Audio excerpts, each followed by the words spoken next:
This video will serve as a basic review of rationalizing the denominator and dealing with fractions underneath the radical. So here's your basic rule. If you have a radical with a fraction underneath it, you can break it into two parts. The square root of the numerator divided by the square root of the denominator. If you have perfect squares, like a problem like number 1, but they're both perfect squares, so your answer, your simplified answer, is simply going to be the square root of 7 over the square root of 10. Because really, this is the square root of 49 over the square root of 100. And then taking the square root of both pieces. That's what you would simplify down to. A problem like number 2, well, you could simplify the fraction first, and sometimes that's the easiest thing to do. That simplifies down to 1/4, which is the square root of 1 over the square root of 4, which is just simply 1/2. A problem like number 4, if you break it into two parts, the numerator, radical 7, is not a perfect square, but the denominator is a perfect square. So this simplified answer would look like this. And as the trail progresses, they get less and less obvious. Now this is pretty obvious, that's pretty obvious. This is not quite as obvious, but 7 underneath the radical and 7 outside the radical, they're not the same 7, so I can't simplify this. I would have to stop here with a problem like this. The numbers that are underneath the radical are off limits for simplifying in this fraction setup, because this is actually really 7 raised to the power of 1/2 over 7 raised to the first. And they are not equivalent, they're not the same thing.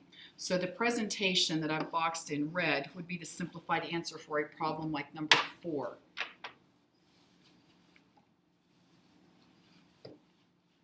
Let's move on and look at a few more of these.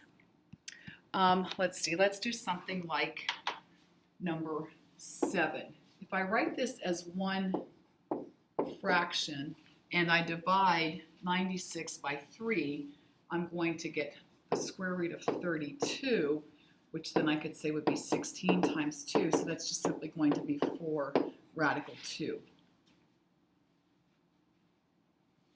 Looking at a problem like number 11, I can deal with the 10 and the 2 pieces that are outside the radical first. That simplifies down as 5. And then I could take the piece underneath the radical. I have 48 divided by 3. Well, that's actually just 16, which is a perfect square. So really here I would end up with 5 times 4, which is just 20. So this is just a fancy, complicated way of writing the number 20. And let's see if 87 is divisible, or 84 is divisible by 7. Okay, so looking at number 12, and I'll switch ink colors. 3 over 15, that's going to simplify as 1 over 5. And then if I choose to write 84 divided by 7, that simplifies down to the number 12.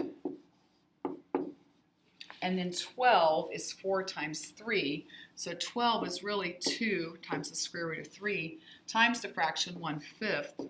So to write this as a single expression, that would be the presentation of the simplified answer for a problem like number 12.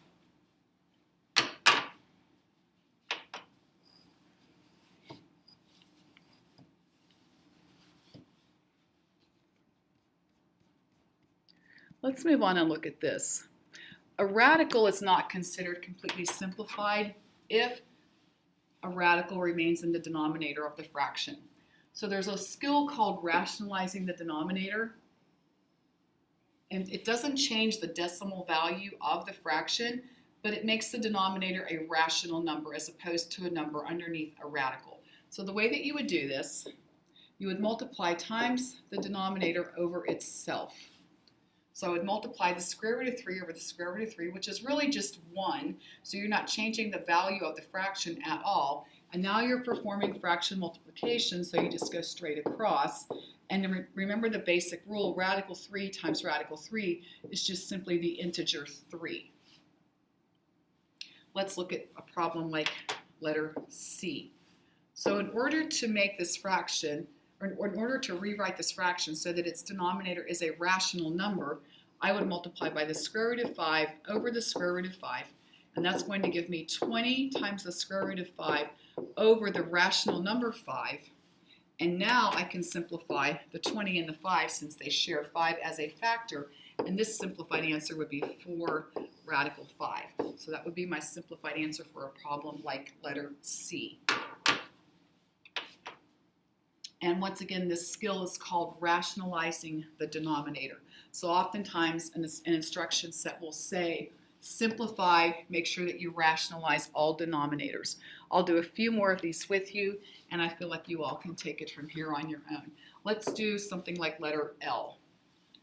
So I would just simply multiply by radical 3 over radical 3. And then on the top, I would multiply 7 and 3 under the same radical to get the square root of 21. And then my denominator would be the integer 3, the rational number 3.